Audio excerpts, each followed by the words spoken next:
Marwari media आप देख रहे हैं। आज है 11 अगस्त 2024 रविवार का दिन और हिंदू तिथि सावन माह की सप्तमी है। नजर डालेंगे आज की बड़ी खबरों पर। शुरुआत करेंगे देश की बड़ी खबर के साथ। बड़ी खबर, पीएम मोदी 10 अगस्त को केरल के वायनाड में लैंडस्लाइड प्रभावित इलाकों के दौरे पर रहे। पीएम मोदी 11 बजे स्पेशल विमान से कुन्नूर एयरपोर्ट पहुंचे। इसके बाद कुन्नूर से मोदी 11:15 बजे भारतीय वायुसेना के हेलीकॉप्टर से वायनाड पहुंचे। उन्होंने रास्ते में लैंडस्लाइड प्रभावित 4 गांव का हवाई सर्वेक्षण किया। पीएम मोदी सड़क के रास्ते लैंडस्लाइड प्रभावित इलाकों में गए। मोदी ने वहां रेस्क्यू ऑपरेशन की जानकारी ली। वह राहत शिविरों और अस्पतालों में लैंडस्लाइड पीड़ितों और जिंदा बचे लोगों से मुलाकात की।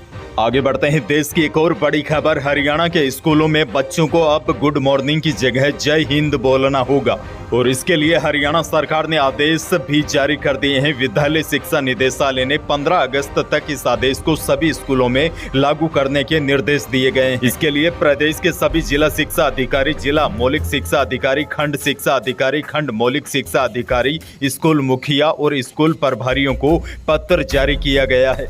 इस पत्र में कहा गया है कि राज्य के सभी विद्यालयों में शिक्षा ग्रहण कर रहे अभ्यर्थियों में देशभक्ति व राष्ट्रीय गौरव की भावना को बढ़ावा देने के उद्देश्य से ऐसा किया जा रहा है। वह गुड मॉर्निंग के स्थान पर जय हिंद को अभिवादन के रूप में प्रयोग करे। आदेश में जय हिंद बोलने के कई फायदे भी दिखाए गए हैं। एक तो एकता को बढ़ावा मिलेगा, क्योंकि जय हिंद क्षेत्रीय, भाषीय और सांस्कृतिक मतभेदों से परे है, और अनुशासन और सम्मान को भी बढ़ावा मिलेगा। बड़ी खबर यह है, हरियाणा के स्कूलों में अब गुड मॉर्निंग गुड इवनिंग वाला सिस्टम नहीं चलेगा। वहां पर बच्चे गुड मॉर्निंग की जगह जय हिंद बोलेंगे और इसको लेकर बाकायदा आदेश तक जारी हो गए हैं। आगे बढ़ जाते हैं। एक और बड़ी खबर, पूर्व विदेश मंत्री नटवर सिंह का शनिवार रात लंबी बीमारी के बाद निधन हो गया। वह 93 वर्ष के थे। उन्होंने गुरुग्राम के मेदांता अस्पताल में अंतिम सांस ली। आपको बता दूं कि नटवर सिंह ने 2004 और 5 के दौरान UPA 1 सरकार में भारत के विदेश मंत्री के रूप में सेवा दी थी। आगे बढ़ जाते हैं। राजस्थान से बड़ी खबर, सीकर जिले में स्थित खाटू श्याम जी के दरबार में हर रोज बड़ी संख्या में श्रद्धालु पहुंचते हैं।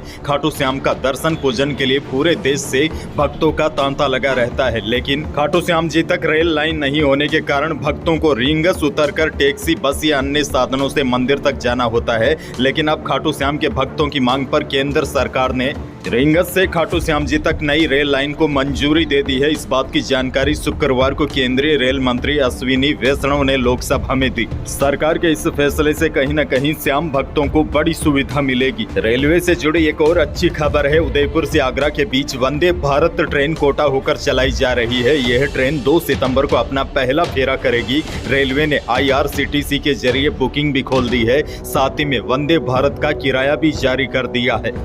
इसके तहत कोटा से आगरा का किराया चेयर कार में 830 रुपए और एग्जीक्यूटिव चेयर कार में 1635 रुपए तय किया गया है। आगे बढ़ते हैं। आपके लिए एक और बड़ी और काम की खबर, राजस्थान में हाल ही में सरकारी राशन डीलर्स ने हड़ताल कर दी थी। इस वजह से अगस्त महीने में मिलने वाले राशन में देरी हो गई थी। वहीं अब हड़ताल खत्म होने के बाद डीलर्स ने राशन बांटना तो शुरू कर दिया है, लेकिन बड़ी अपडेट ये है, राष्ट्रीय खाद्य सुरक्षा योजना के तहत सरकारी राशन लेने वाले उपभोक्ताओं को अब एक काम और करवा लेना होगा, वरना उनका राशन बंद हो सकता है। इसके लिए सभी राशन उपभोक्ताओं को 15 अगस्त 2024 तक अपना EKYC करवाना होगा। यह अनिवार्य है। राष्ट्रीय खाद्य सुरक्षा योजना की ओर से जो निर्देश आया है उसमें यह भी कहा गया है, अगर किसी भी उपभोक्ता का EKYC नहीं किया गया है तो उसका नाम खाद्य सुरक्षा सूची से हटा दिया जाएगा, यानी उन्हें राशन नहीं दिया जाएगा। और देखिए, इससे भी बड़ी खबर यह है, जिनके पास चौपहिया वाहन है और उनका नाम राष्ट्रीय खाद्य सुरक्षा में जुड़ा है, उनकी अब खेर नहीं होगी,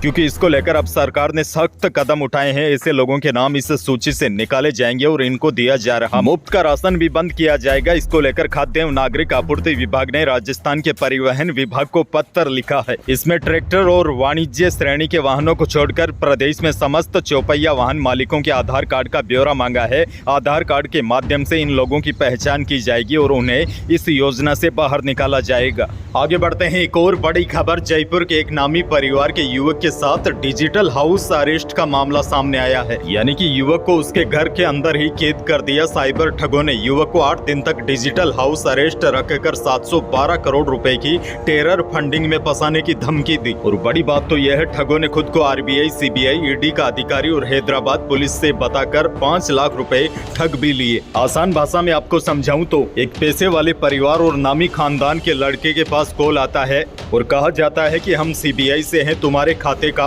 इस्तेमाल गलत काम में हुआ है। पीड़ित ने मना किया तो महिला ने कहा खाते में 20 लाख आंतकी गतिविधियों के लिए भेजे गए और महिला ने जांच के नाम पर युवक से आधार कार्ड और खातों की पूरी डिटेल भी ले ली और कहा कि तुम्हारे खिलाफ भी प्राइमरी जांच शुरू हो चुकी है और गिरफ्तारी होगी। इसके बाद अलग अलग जांच एजेंसियों के नाम से फर्जी वारंट और नोटिस तक जारी हो गए और जब तक युवक को पता लगा कि उसका खाता कोई भी गलत काम में उपयोग नहीं हुआ है, तब तक साइबर ठग सीबीआई और ईडी के अधिकारी बनकर युवक से करीब 4.5 लाख रुपए ठग लिए। तो साइबर ठगी का यह एक और नया तरीका सामने आया है, आपको भी इससे सावधान रहना होगा। आगे बढ़ते हैं, मौसम से जुड़ी बड़ी खबर है। राजस्थान में जयपुर, सीकर, नागौर, बीकानेर और कोटा समेत 11 जिलों में शनिवार को सुबह से ही रुक रुक कर बारिश का दौर जारी रहा। इन जिलों के कई स्थानों पर तो लगातार 3-4 घंटे बारिश का दौर जारी रहा।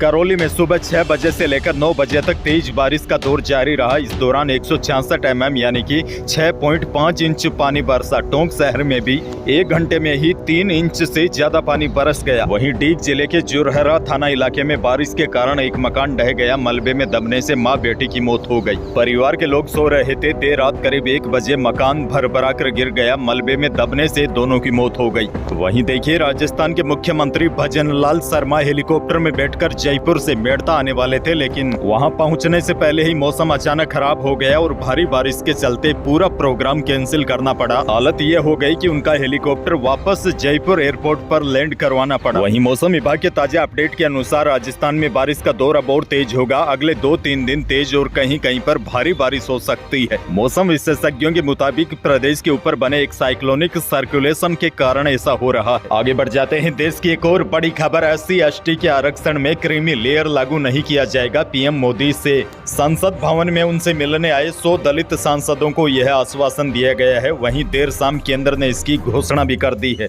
दरअसल आपको बता दूं, सुप्रीम कोर्ट के जस्टिस BR गवाई ने 1 अगस्त को यह टिप्पणी की थी कि SC/ST में भी क्रीम लेयर लागू करने पर विचार करना चाहिए। इसको लेकर दलित सांसदों ने पीएम से मिलकर अपनी चिंता जताई थी। इसके बाद केंद्रीय मंत्री अश्विनी वैष्णव ने प्रेस कॉन्फ्रेंस में कहा कि एनडीए सरकार BR अम्बेडकर के बनाए गए संविधान में बंदी है। इस संविधान में SC/ST आरक्षण में क्रीमी लेयर का कोई भी प्रावधान नहीं है। वैसे आपको यह भी बता दूं, आखिरकार यह क्रीमी लेयर है क्या? देखिए, क्रीमी लेयर से मतलब है कि वह वर्ग जिसने आर्थिक और सामाजिक रूप से प्रगति कर ली है। क्रीमी लेयर के दायरे में आने वाले लोगों को रिजर्वेशन का लाभ नहीं दिया जाता है। अभी OBC रिजर्वेशन में क्रीमी लेयर का प्रावधान लागू है। इसके अलावा अनुसूचित जाति एवं जनजाति के प्रमोशन के मामलों में भी क्रीमी लेयर का सिद्धांत लागू है। जैसे क्रीमी लेयर के प्रावधान के मुताबिक अगर किसी OBC परिवार की सालाना इनकम 8 लाख से अधिक है तो उस परिवार के लड़के या लड़की को रिजर्वेशन का लाभ नहीं मिलता। उसे नॉन रिजर्वेशन कोटे से नौकरी का दाखिला मिलता है। दरअसल 1 अगस्त को सुप्रीम कोर्ट ने टिप्पणी की थी कि SC/ST में भी क्रीम लेयर लागू करने पर विचार करना चाहिए। इसको लेकर दलित सांसदों ने पीएम से मिलकर अपनी चिंता जताई थी और अब सरकार ने ऐलान किया है अनुसूचित जाति और जनजातियों के आरक्षण में क्रीमी लेयर लागू नहीं किया जाएगा।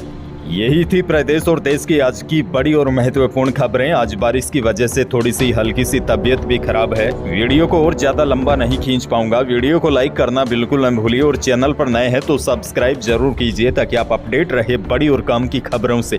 धन्यवाद।